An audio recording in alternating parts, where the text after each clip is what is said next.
तो चलिए आज हम बात करने वाले हैं, जैसा कि आप थंबनेल में देख ही चुके होंगे, संस्कृत के इंपॉर्टेंट क्वेश्चन पर हम लोग बात करेंगे। तो चलिए पहला नंबर प्रश्न का रहा है, वैदिक साहित्य का अंतिम भाग क्या होता है। तो वैदिक साहित्य का जो अंतिम भाग होता है वह उपनिषद होता है, और उपनिषद की संख्या कितना है, 108 है। और वेदों की संख्या कितनी है आपका, 4 है। वेदांगों की संख्या कितनी है आपका, 6 है। ठीक है, चलिए नेक्स्ट प्रश्न का रहा है, अणु से भी अणु क्या है, मतलब अणु से भी छोटा क्या है। ठीक है, तो ये आत्मा है, जो कि मनुष्य के हृदय रूपी गुफा में स्थित है। तो 2 का ऑप्शन नंबर यहाँ पर एक करेक्ट आंसर है, क्या हो जाएगा बाबू, आत्मा हो जाएगा। चलिए नेक्स्ट प्रश्न का रहा है अगला, काव्य मीमांसा नामक ग्रंथ किसके द्वारा लिखा गया है। काव्य मीमांसा नामक ग्रंथ किसने लिखा था, तो राजशेखर के द्वारा लिखा गया है। Option number C correct answer है, राजशेखर। किसके द्वारा, राजशेखर। नेक्स्ट, पाटलिपुत्र किस नदी के किनारे अवस्थित है। पाटलिपुत्र जो है आपका वह गंगा नदी के किनारे स्थित है। पाटलिपुत्र जिसका आधुनिक नाम अभी क्या है, पटना है। जब आप चैप्टर पढ़िएगा पाटलिपुत्र वैभव, जिसमें पटना के बारे में बताया गया है, पटना के बारे में बड़ाई किया गया है, पाटलिपुत्र वैभव के बारे में, है कि नहीं। पटना बिहार की राजधानी मानी जाती है कि नहीं। चलिए अगला प्रश्न कर रहा है कि विद्यापति कौन थे। जैसा कि आप प्रश्न पढ़े होंगे, विद्यापति ये जो है अलस कथा चैप्टर का है। कौन सा, अलस कथा। अलस कथा नाम से ही पता चलता है, इसमें आलसियों की कथाओं का वर्णन है। अलस कथा में किसका वर्णन है, आलसियों की कथाओं का वर्णन है। अलस कथा शीर्षक पाठ के रचनाकार कौन है, विद्यापति हैं। विद्यापति कौन थे, तो मैथिली कवि थे। कौन थे, मैथिली कवि। ऑप्शन नंबर एक करेक्ट आंसर है, मैथिली कवि। ए इज़ द राइट आंसर हो जाएगा, मैथिली कवि। नेक्स्ट प्रश्न का रहा है कि पाटलिपुत्र में कौमुदी महोत्सव किस ऋतु में मनाया जाता है। कौमुदी महोत्सव जो है पाटलिपुत्र में जो मनाया जाता है वह किस ऋतु में मनाया जाता है, तो शरद। कौन सा ऋतु में, शरद ऋतु में मनाया जाता है, शरद काल में मनाया जाता है। कौमुदी महोत्सव क्या है, एक नाटक है जो कि दशहरा के शुभ अवसर पर किया जाता है, कौमुदी महोत्सव। ठीक है, ऑप्शन नंबर यहाँ पर आपका क्या हो जाएगा, बी करेक्ट आंसर हो जाएगा। नेक्स्ट, नीतिकारों द्वारा शत्रु किसे माना गया है। नीतिकारों द्वारा शत्रु किसे माना गया है, क्रोध को माना गया है। Option number B correct answer है, किसको बाबू रे, क्रोध को नीतिकार शत्रु मानते हैं। ठीक है, इसीलिए क्रोध को त्याग देना चाहिए। अगला प्रश्न कर रहा है, महर्षि याज्ञवल्क्य की पत्नी का नाम क्या था। महर्षि याज्ञवल्क्य की पत्नी का नाम Maitreyi. Option number A correct answer है आपका, क्या हो जाएगा, मैत्रेयी था। मैत्रेयी, ए इज़ द क्या हो जाएगा, राइट आंसर हो जाएगा। ठीक है, चलिए नेक्स्ट प्रश्न अगला कह रहा है, जनक की सभा में शास्त्र कुशल महिला कौन थी। जनक के सभा में कौन रहती थी, तो जनक के सभा में जो है आपका गार्गी रहती थी। कौन, गार्गी रहती थी, है कि नहीं। ये संस्कृत साहित्य का वर्णन है। संस्कृत साहित्य में कई महिला लेखिकाओं का उल्लेख किया गया है, पुरुषों के साथ साथ महिला लेखिकाओं का भी बहुत ज़्यादा मात्रा में उल्लेख किया गया है कि नहीं। चलिए नेक्स्ट प्रश्न की हम लोग बात करेंगे। कह रहा है, विजयांका किस कल्प की कवयित्री थी। विजयांका जो है वह किस कल्प की कवयित्री थी, तो विजयांका प्रथम कल्प की कवयित्री थी। किस वर्ण की थी विजयांका, तो विजयांका श्याम वर्ण की थी। उनकी कृतियाँ काबिले तारीफ थी। वह सरस्वती की वरद पुत्री थी। ठीक है, और विजयांका को क्या कहा जाता है, सर्व शुक्ला सरस्वती कहा जाता है। विजयांका को सर्व शुक्ला सरस्वती कहा जाता है। ये बात किसने कहा, तो डांडी ने कहा था। ठीक है, किसने कहा था, डांडी ने कहा था। जनक की सभा में कौन रहती थी, तो गार्गी रहती थी, याद रखना है। ठीक है, और किस कल्प की कवयित्री है, ये प्रथम कल्प की कवयित्री है। कौन, विजयांका। इसका वर्ण कैसा था, तो श्याम वर्ण की थी विजयांका। गायंती देव कह रहा है गायन्ति देव कील गीतानि, मतलब देव लोग क्या करते हैं, गीत गाते हैं, भारत भूमि की गुणगान करते हैं। किस पुराण से संकलित है? ये जो चैप्टर है आपका भारत महिमा, क्या है, भारत महिमा, जिसमें भारत के बारे में बताया गया है। ठीक है, भारत के गीत देव लोग गाते हैं, भारत में जन्म लेने के लिए देवता भी तरसते हैं। क्यों? क्योंकि यह भारत भूमि काफ़ी पवित्र संस्कारों से, पर्वतों से, निझरनों से, पहाड़ों से यह भारत क्या है, सुशोभित है। और इसमें दो पुराण हैं, एक भागवत पुराण और एक विष्णु पुराण। तो ये जो पहला पंक्ति है, ये पहला भाग जो है वह विष्णु पुराण से संकलित है और दूसरा वाला जो पाठ है वह भागवत पुराण से संकलित है। तो 11 का option number A correct answer है, क्या हो जाएगा, Vishnu Purana, A is the right answer हो जाएगा। नेक्स्ट प्रश्न कह रहा है संस्कारों की कुल संख्या कितनी होती है? तो संस्कार को कितने भागों में बांटा गया है? 5 भागों में बांटा गया है। संस्कारों की कुल संख्या जो होती है आपका 16 होती है। संस्कार क्या है? मनुष्यों के अंदर दोषों को दूर करना, अवगुणों को दूर करना, गुणों को ग्रहण करना ही संस्कार कहलाता है। संस्कार के कितने भेद होते हैं? तो संस्कार के 5 भेद होते हैं। संस्कारों की संख्या कितनी होती है? तो 16। ऑप्शन नंबर यहाँ पर ए। भारत महिमा पाठ का मुख्य उद्देश्य क्या है? तो भारत महिमा पाठ का मुख्य उद्देश्य है कि देशभक्ति, अपने देश के लिए मरेंगे भी अपने देश के लिए, जिएंगे भी अपने देश के लिए, है कि नहीं, अपने देश के प्रति जो है बताया गया है, देशभक्ति है इसमें भारत महिमा शीर्षक पाठ में। Option number A correct answer है, देशभक्ति। नेक्स्ट,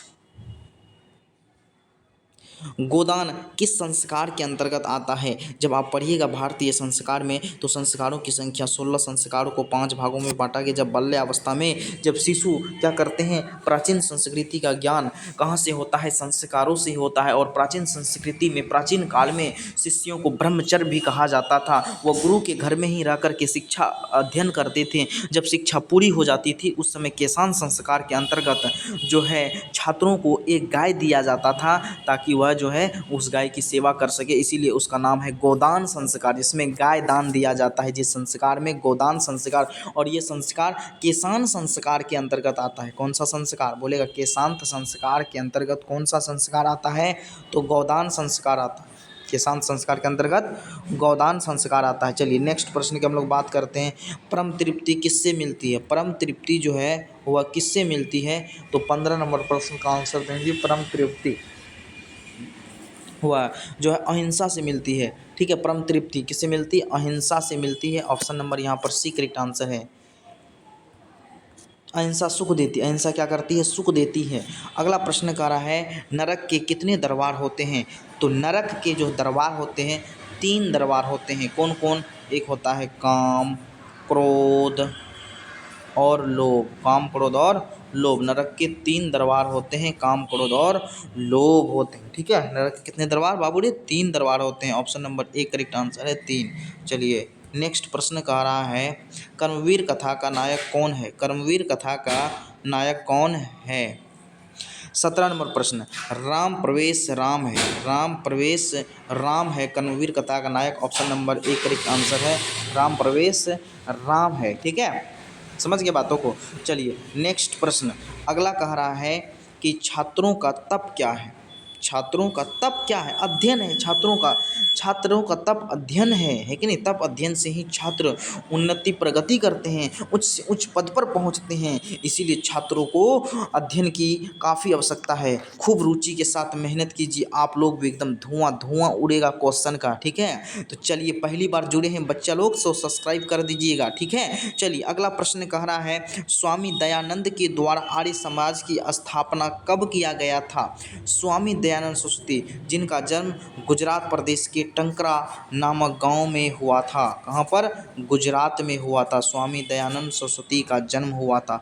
ठीक है, 1824 में इनका जन्म हुआ था। इन्होंने आर्य समाज नामक पुस्तक की स्थापना की थी। ठीक है, कब किया था? तो 1875 में। कहाँ पर किया था? तो मुंबई में किया था, याद रखिएगा। ठीक है, मुंबई में। नेक्स्ट प्रश्न कह रहा है विरजानंद किसके गुरु थे? तो विरजानंद जो है किसके गुरु थे? तो स्वामी दयानंद सरस्वती के गुरु का नाम आपका विरजानंद थे। अगर बोलेगा स्वामी विवेकानंद का गुरु परमहंस थे। ठीक है, चलिए याद रखिएगा। ठीक है, तो नेक्स्ट, स्वामी दयानंद का परिवार किसका उपासक था? स्वामी दयानंद सरस्वती का परिवार जो है वह किसका उपासक था? तो उसके माता पिता, ठीक है, वह क्या करते थे? भगवान शिव के उपासक थे, जिसको हम लोग शिव के उपासक को शैव कहा जाता है। अनेक शब्दों में एक शब्द जब आप पढ़िएगा, बोलेगा शिव के उपासक को क्या कहा जाता है? शैव कहा जाता है। ठीक है, विष्णु के उपासक को वैष्णव कहा जाता है।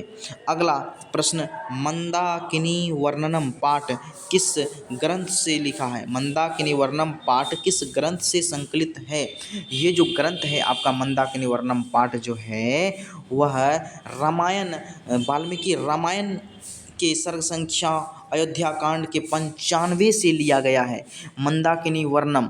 ठीक है, इसमें किस नदी का चर्चा किया गया है? मंदाकिनी नदी का ही चर्चा किया गया है। और उसके बगल में कौन सा पर्वत है?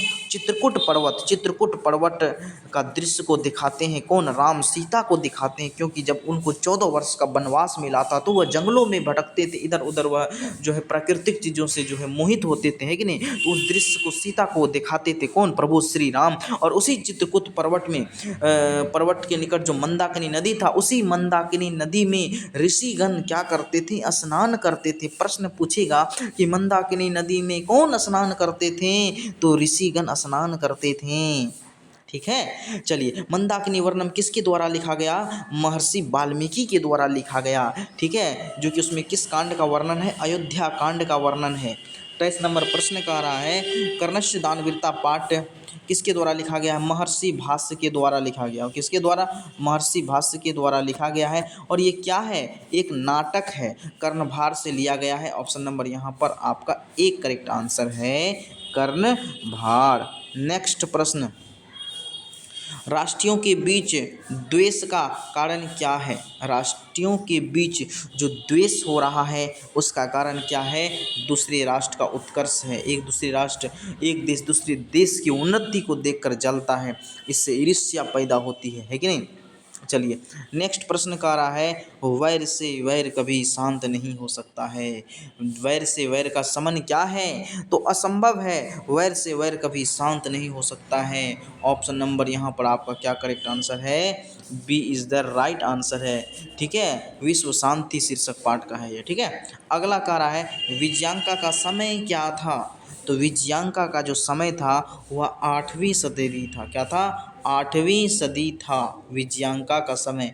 ऑप्शन नंबर यहाँ पर आपका एक करेक्ट आंसर है, 8वीं सदी। नेक्स्ट प्रश्न, परपीड़न किसके लिए होता है? परपीड़न जो है वह किसके लिए होता है? वह जो होता है 27 का ऑप्शन नंबर बी, परपीड़न पाप के लिए होता है। ठीक है, कर्मवीर कथा पाठ में किसकी कथाओं का वर्णन है? तो कर्मवीर जो कर्म में वीरता दिखाता है, अर्थात राम प्रवेश राम। ऑप्शन नंबर एक करेक्ट आंसर है, राम प्रवेश राम। ये इज़ द राइट आंसर हो जाएगा। नेक्स्ट प्रश्न कर रहा है, भीकनटोला गांव कहाँ पर स्थित है? तो भीकनटोला गांव जो है वह बिहार राज्य के दुर्गम प्रांत में स्थित है। ऑप्शन नंबर एक करेक्ट आंसर है, बी करेक्ट आंसर है। भीकनटोला नामक गांव कहाँ पर है बाबू रे? बिहार में है। B is the right answer हो जाएगा। ठीक है, और उसमें कौन लोग रहते थे? दलित गरीब लोग क्या करते थे? निवास करते थे उस गांव में। अगला कह रहा है, स्वामी दयानंद सरस्वती का जन्म किस गांव में हुआ था? बोले थे ना 1824 में गुजरात प्रदेश के टंकरा नामक गांव में हुआ था। ठीक है, तो ऑप्शन नंबर यहाँ पर आपका सी करेक्ट आंसर है, 1824 में। बिल्कुल VVI प्रश्न है, काफ़ी महत्वपूर्ण प्रश्न है। तो चलिए आपको बता दें, अगर वीडियो पसंद आया तो आप लोग लाइक सब्सक्राइब एंड शेयर अवश्य करेंगे। आपको बता देते हैं ये PDF कहाँ मिलेगा। ठीक है, एकदम आप ये PDF जो है एकदम VVI PDF आपको मिलेगा। काफ़ी महत्वपूर्ण प्रश्न है, ऐसे सब प्रश्न आपको एग्जाम में देखने के लिए मिलेगा। ये PDF लेने के लिए आप इस नंबर पर संपर्क करेंगे। ठीक। ठीक है, और अपना नाम और जिला का नाम लिखकर मैसेज करेंगे, ठीक है। 9572654988, ठीक है। इस नंबर पर क्या करेंगे, अपना नाम और जिला का नाम लिख कर के क्या करेंगे, मैसेज करेंगे, ठीक है। आप देख लीजिए बाबू, ठीक है, सभी लोग देख लीजिए, ठीक है। चलिए, और अब बताइए आप लोग 30 में जो है आपका 30 क्वेश्चन में से कितना क्वेश्चन सही हुआ या कितना क्वेश्चन आप जानते थे, थोड़ा सा ये हमको अवश्य रूप से बताइएगा, ताकि हमें पता चल सके कि आपकी तैयारी किस प्रकार है, ठीक है। तो आप सभी लोग ज़रूर बताइएगा। आप सभी विद्वान साथियों को बहुत बहुत धन्यवाद जुड़ने के लिए, ठीक है। फिर हम मिलेंगे नेक्स्ट वीडियो में नए जोश नए एनर्जी के साथ मिलेंगे आप लोगों से, ठीक है। आज के लिए इतना ही, ठीक है।